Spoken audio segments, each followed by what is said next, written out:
Hi, today we're going to show you how to transfer a design. I've already gotten our design of a little snowman done, and I put a little piece of the frog tape, which is really low stickiness so you don't have a big mess to clean up. I put that on the light table, and now we're going to go ahead and turn on the light. If I were trying to transfer an intricate design, I would turn off the lights and make it dark in the room, but that would make it harder for you to see what I'm talking about. All right, so then we're going to look through our piece of watercolor paper that we're using is actually slightly bigger than the one in back, so we're going to figure out where we want to place that. And then I have some pencils laid out here that we're going to use. I like to use colored pencil when I'm doing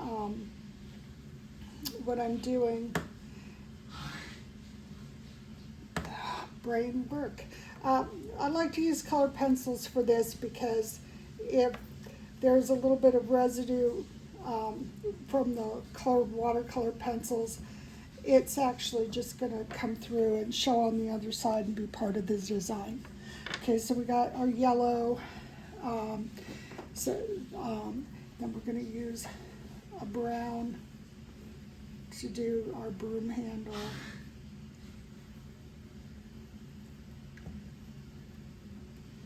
And we'll use the same brown to do our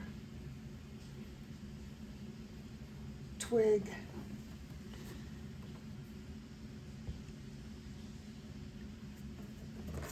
And you would obviously do the same thing on the other side.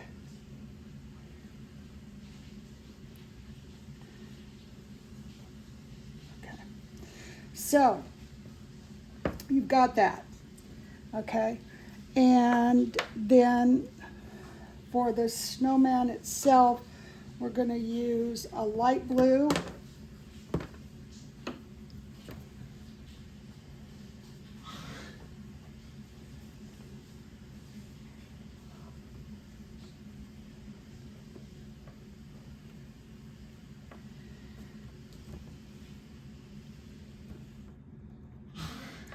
Okay.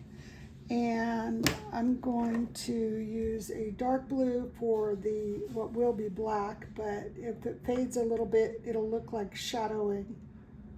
So blue will work.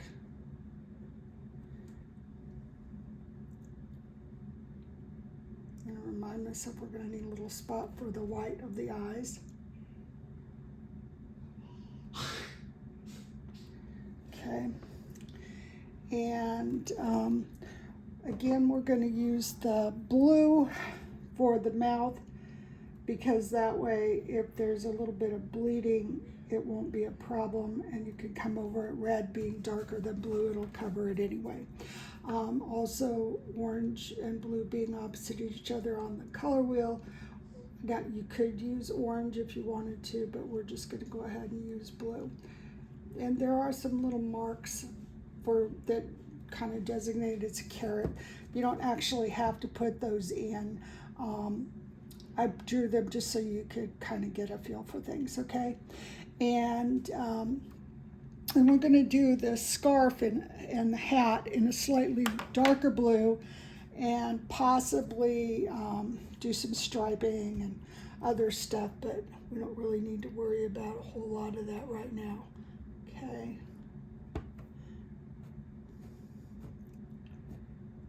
Okay, and we'll just proceed and do all of that until we have our entire design worked out. And you need to do this pretty much in one sitting, unlike what I'm going to do here in a second, because actually no, I'm just going to finish it because it's almost impossible to line it back up again and get it right. So we'll just take that minute. Now, there's a reason I like to do my drawings this way. If I should totally mess up on the execution of the painting, I don't have to start at square one. Okay? just put in a little bit of shadow, and a couple of those lines we're going to put them all in because it's not important. All right, so you have your basic design, and I forgot yesterday about a horizon line. In real life, the horizon line might be higher, might be lower, but I decided I was going to go ahead and place it where I did based on design and various things. But now that I'm looking at it on the bigger piece of paper, I'm going to make an adjustment. I'm going to make that line slightly higher so that there's less space up here for you to have to cover. Because when you start and you go from here to here, you're going to do all of that in one wash. It'd be easier that way. All right, so if you wanted to do a design and you wanted to do it, this is how you transfer the design onto watercolor paper if you're going to do a watercolor, or you could use the same technique if you were going to paint it in acrylic. And we're going to paint some in watercolor, and we're going to paint some in acrylic, and we're going to do some in a combination of both, so that you can see the properties of the various things that you're doing. All right, now the light table or window comes in handy in the event that you want to do something on canvas. Okay, obviously if it's on canvas, you can't put the design under it and have it come through.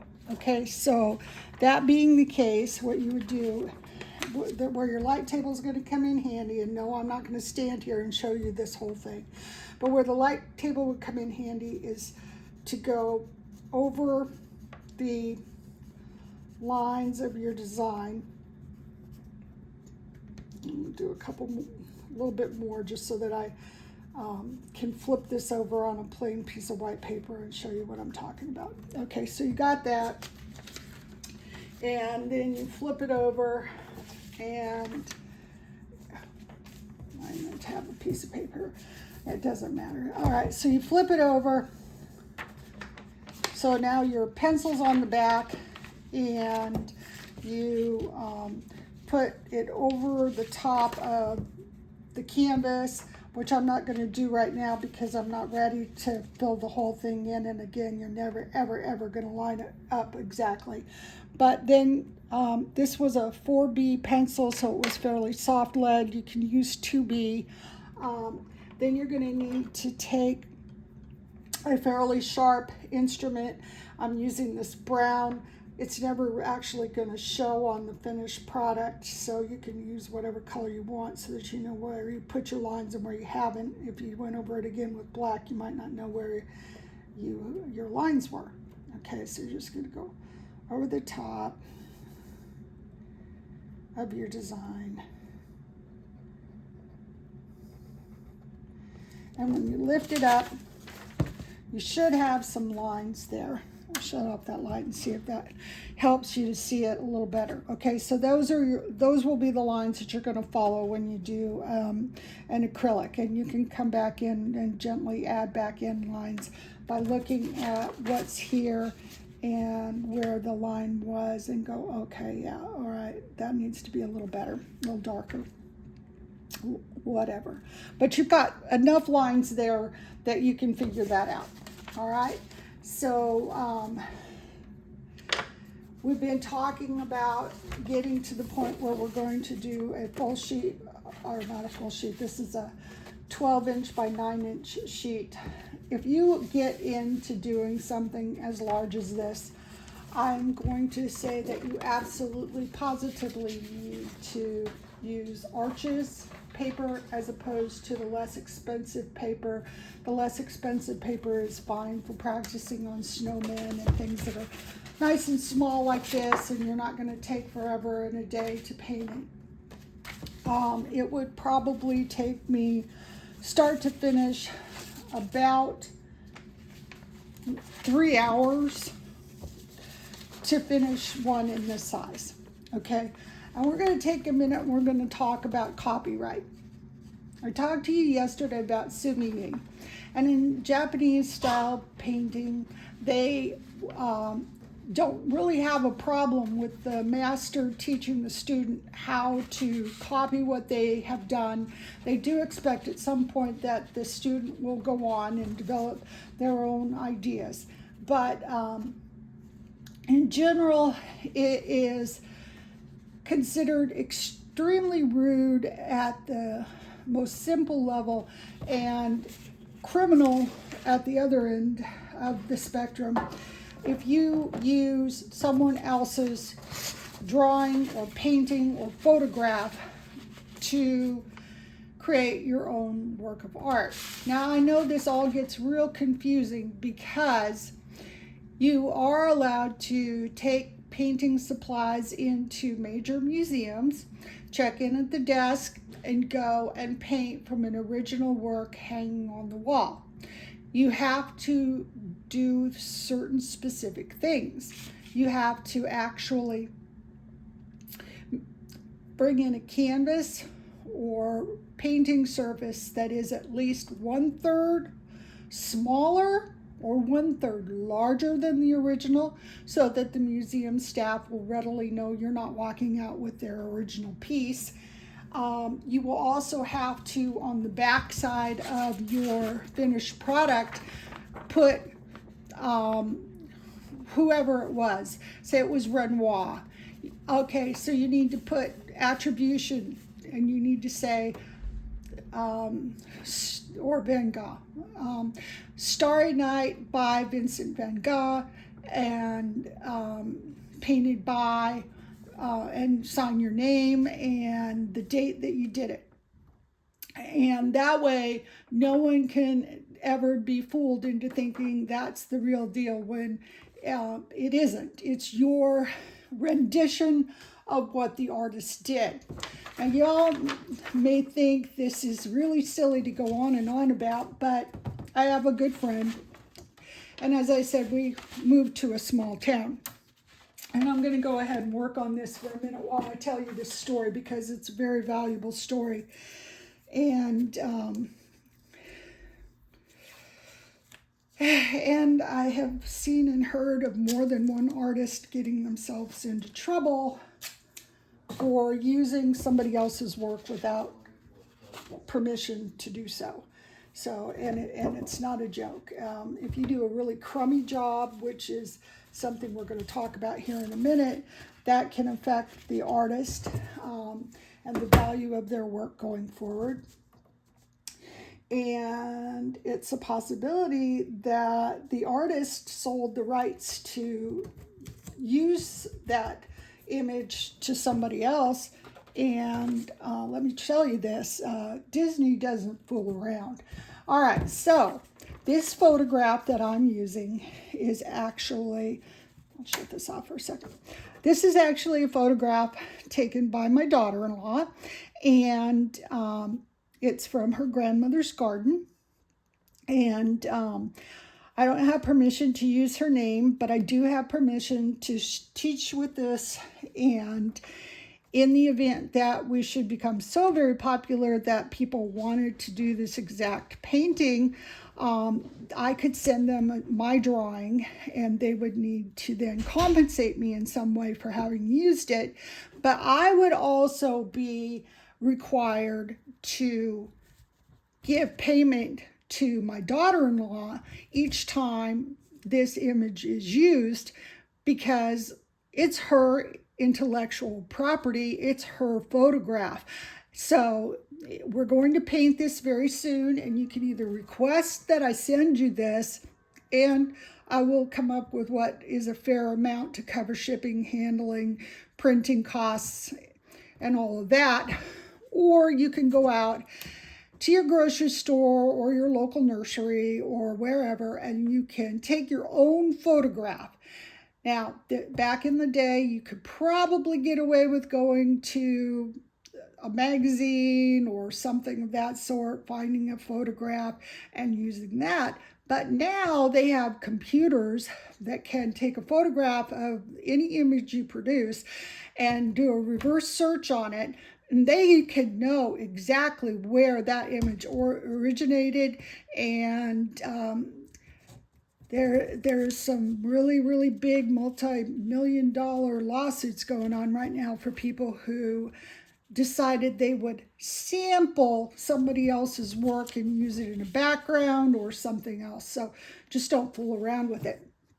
Okay, so I was telling you about my friend who lives in this real small town, and he's walking his dog, and he walks past this local t-shirt shop, and he sees these t-shirts in the window, and he's like, holy crud, those are really bad copies of my work, and they don't have permission to use my work. What in the world is going on?